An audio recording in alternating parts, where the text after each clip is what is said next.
President. Senator from Pennsylvania. Mr. President, I rise to discuss the PACT Act, on which we'll be voting for several amendments, and then we will have a final passage vote later this evening. This could have been resolved months ago, as I had suggested it would be, but finally we've gotten to the point where we can resolve this.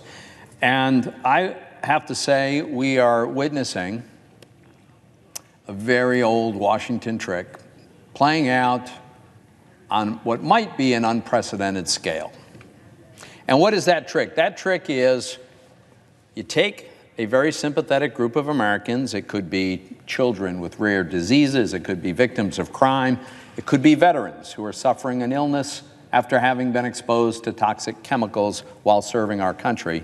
You take this sympathetic group, craft legislation to address their problems, and then sneak in something that's completely unrelated, that could never pass on its own, and dare anyone to stand up and say a word about that, because we all know if you raise the concern about the unrelated provision, people in this chamber and outside will stand up and make up all kinds of fabrications and falsehoods. They will enlist some pseudo-celebrities. They will get their accomplices in the media to propagate the dishonest charge that, oh, those mean Republicans don't care about those sympathetic victims. That's what's been going on here for some time now. It's in the PACT Act. We have an exceptionally sympathetic, overwhelmingly popular group of Americans, and rightly so. They're veterans who put on the uniform, served overseas, took huge risks, and along the way were exposed to toxic chemicals that have resulted or could result in their illness. There's overwhelming consensus to provide the resources to at least cover their health care costs and provide them with disability benefits because of their service to our country. In fact, the cause is so popular that the $280 billion of new spending contemplated by this bill is completely unoffset. It's mandatory spending. It's like OCO. And there's nobody that I know of, certainly not myself, that's asking that it be offset.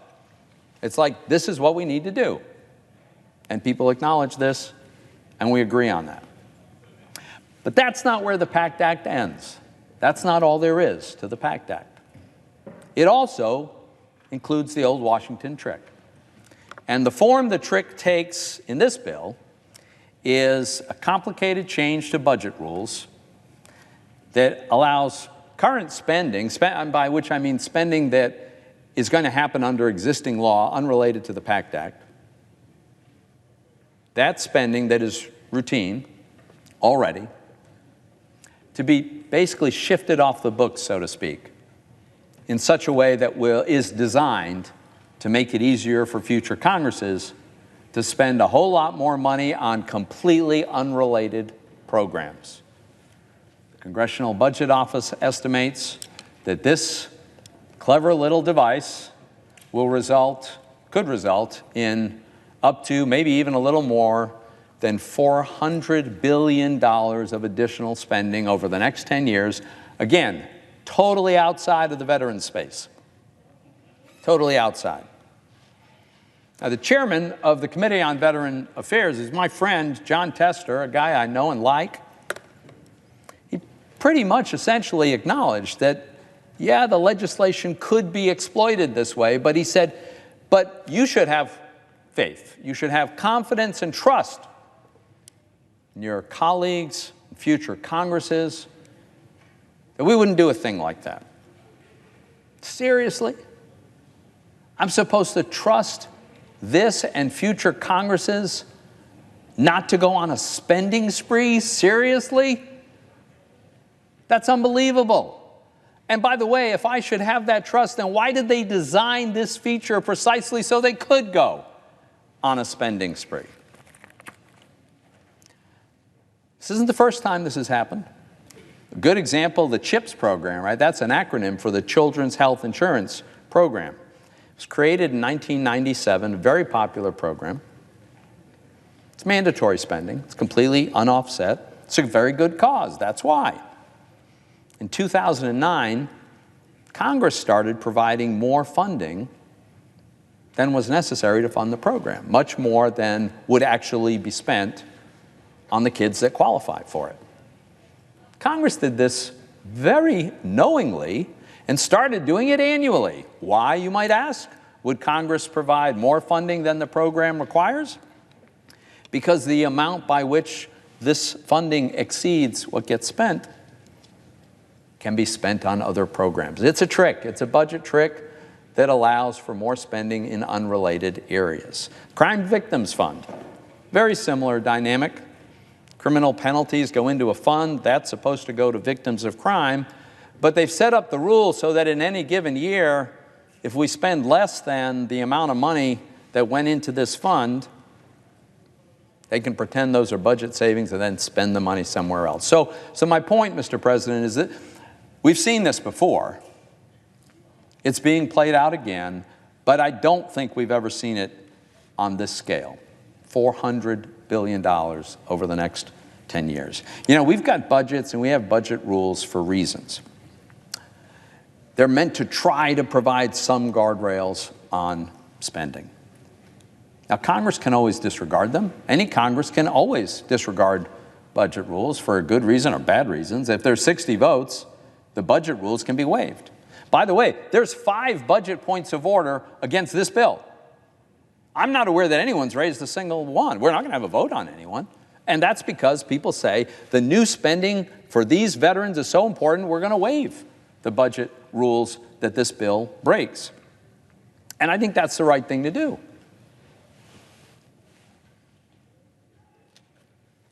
But to think that the appropriations process is going to be a sufficient check on the abuse of this gimmick that's in this bill is very unrealistic.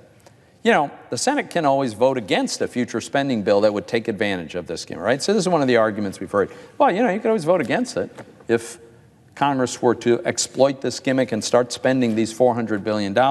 Yeah, but here's the problem. In a given year, that'd be about 40 billion, right? 400 over 10 years means 400 billion of this extraneous spending annually. Except, as presiding officer knows very well, we typically fund the government with one giant bill, an omnibus spending bill that's over 1,000 pages long usually. Nowadays, it's about $1.7 trillion, and 40 billion is a lot of money. That's 3% of 1.7 trillion.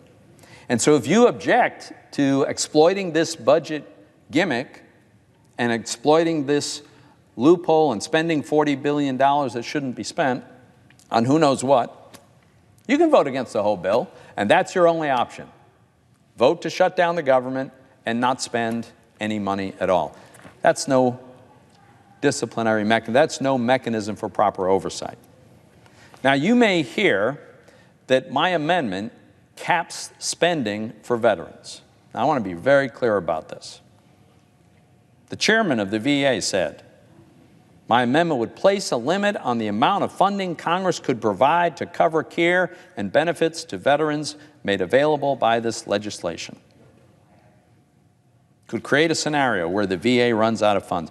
That is completely, 100% factually false. It's very hard to believe that the chairman of the VA is not aware of that. But here's the truth. The fund that's created in the PACT Act, the fund that the chairman of the VA is referring to, the fund where we cap the money that goes into this fund, that fund does not have the meaning that any normal person thinks a fund has. This is not a pool of money. This is not an account at a bank from which doctors are paid. This is nothing more than an accounting device. This is just the mechanism that the federal government uses to classify spending as mandatory instead of discretionary. That's all it is. And there are no limits whatsoever. This is an important point. My amendment has no limits whatsoever on the amount that Congress can appropriate in any given year or in the cumulative total of years for veterans, health care, or other benefits. My amendment doesn't affect that in any way whatsoever. Congress could appropriate $1 trillion in a given year. What my amendment would do, it would limit the amount of that appropriation that could be considered mandatory spending as opposed to discretionary spending. That's it. My amendment is 100% about how the government designates the spending. It has nothing to do with how much is actually spent. Now, what matters to a veteran who's ill because of a toxic exposure?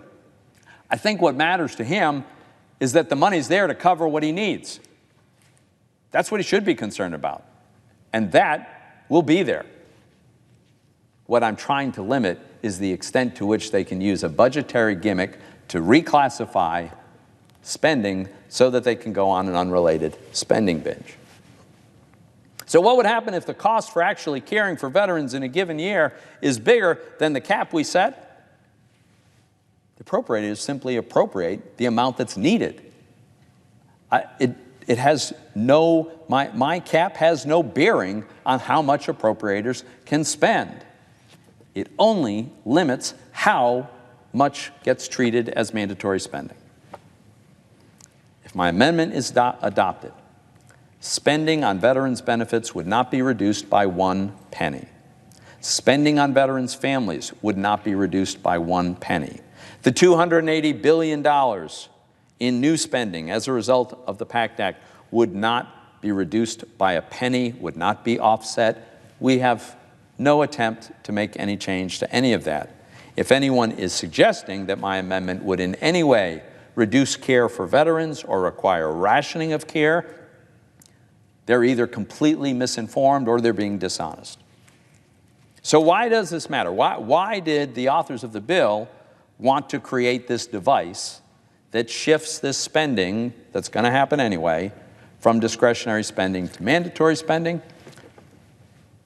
It's because we have a cap on total discretionary spending, and any spending that gets pulled out of the discretionary spending category and goes into a different category, that creates a hole under the cap. Congress will fill that hole with spending on who knows what. That's the way this is going to play out. That's what's going to happen. Now, some people have suggested that my amendment, if adopted, would kill the bill. Well, think about that. An amendment that does not cut spending on veterans' care or veterans' benefits by 1 dime, but does make it harder for Congress to go on an unrelated $400 billion spending spree, that's going to kill the bill, really. Well, if that would kill the bill, then it speaks volumes about what's really important to the people who would vote no as a result. It may be clear that unrelated spending is more important than the spending on the veterans if my amendment would kill the bill. So I don't think passage of my amendment would kill the bill. It would frustrate the efforts of those who want to have the skids greased for a massive spending binge. It would definitely do that, but it wouldn't cut 1 dime of spending for veterans' care, and I think in the end the bill would pass.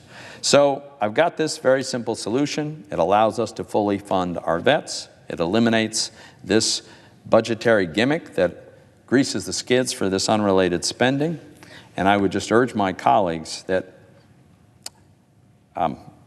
hiding unrelated spending behind the sacrifice our veterans have made is no way to go. I would urge support for my amendment. And, Mr. President, I move to concur in the House message to accompany S3373 with Amendment 5186. Clerk will report. Senator from Pennsylvania, Mr. Toomey, moves I ask to the concur reading in be the House dispensed amendment, House message to accompany S3373 with Amendment numbered 5186. Without objection. So I ask the reading be dispensed with. Without objection. Okay.